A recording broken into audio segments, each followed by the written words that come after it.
भारत सरकार ने जनगणना में जाति के कॉलम को भी जोड़ने का फैसला लिया है। बीते सप्ताह कैबिनेट मीटिंग के बाद इस अहम फैसले का ऐलान हुआ था। केंद्रीय मंत्री अश्विनी वैष्णव ने इसकी जानकारी दी। इस तरह अब की बार होने वाली जनगणना में जाति का कॉलम भी जुड़ जाएगा और घर घर जाने वाले सरकारी कर्मचारी करीब 30 सवाल लोगों से पूछेंगे। उनमें एक अहम सवाल ये भी भरना होगा कि उनकी जाति क्या है। अब तक धर्म ही पूछा जाता था या फिर सामाजिक वर्ग पूछा जाता था, लेकिन पहली बार देश में जाति भी जनगणना के दौरान पूछी जाएगी। ऐसा इसलिए किया जा रहा है ताकि पता लग सके कि किस जाति के कितने लोग हैं और फिर सामाजिक योजनाओं को उसके अनुसार ही तय किया जा सके। यही नहीं, आरक्षण को लेकर भी मांग उठाई जा रही कि जाति जनगणना के बाद 50% की लिमिट को खत्म किया जाए। इस संबंध में कांग्रेस अध्यक्ष मल्लिकार्जुन खड़गे ने पीएम नरेंद्र मोदी को पत्र भी लिखा है। उनका कहना है कि आरक्षण की 50% लिमिट को खत्म किया जाए और इसके लिए संसद में प्रस्ताव लाया जाए। खड़गे ने मांग की है कि संविधान संशोधन के माध्यम से लिमिट खत्म की जाए। इसके अतिरिक्त निजी शिक्षण संस्थानों में भी आरक्षण की मांग दोहराई है।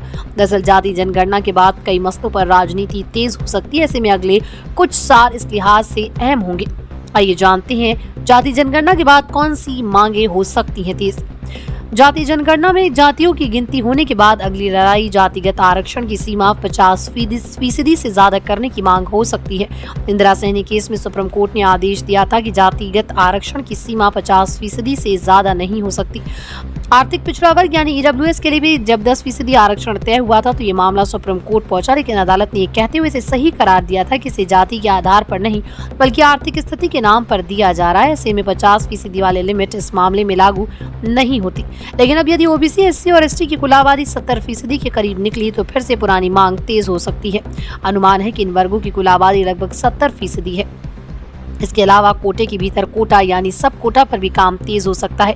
सुप्रीम कोर्ट ने बीते साल एक केस की सुनवाई करते हुए अनुसूचित जातियों के उपवर्गीकरण को सही माना था।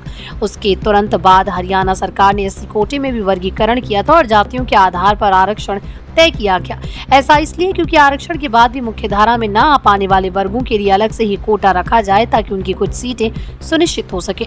अब जातिगत आरक्षण लिमिट यदि तोड़ी गई तो इस पर भी विचार होगा। भाजपा के अंदर तो इस पर लंबे समय से मंथन होता रहा है। इसके अलावा कर्नाटक की कांग्रेस सरकार भी ऐसी ही कोशिश कर रही है और उसने एससी वर्ग की उपजातियों की गणना शुरू की।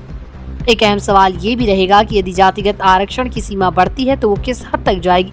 10% ईडब्ल्यूएस कोटा पहले से लागू है। इसके अलावा जातिगत आरक्षण भी 49.5% है। ऐसे में यदि जातिगत आरक्षण की सीमा बढ़ती है तो कितनी होगी और ईडब्ल्यूएस को भी मिला ले तो आखिर ओपन कैटेगरी के लिए कितनी सीटें बचेंगी। ये अहम सवाल है क्योंकि जातिगत आरक्षण के दायरे और फिर आर्थिक रेखा से भी बाहर रहने वाले लोगों के लिए आखिर कितनी सीटें बचेंगी। ये भी बड़ा एक प्रश्न है जिसके जवाब के लिए फिलहाल इंतजार करना होगा।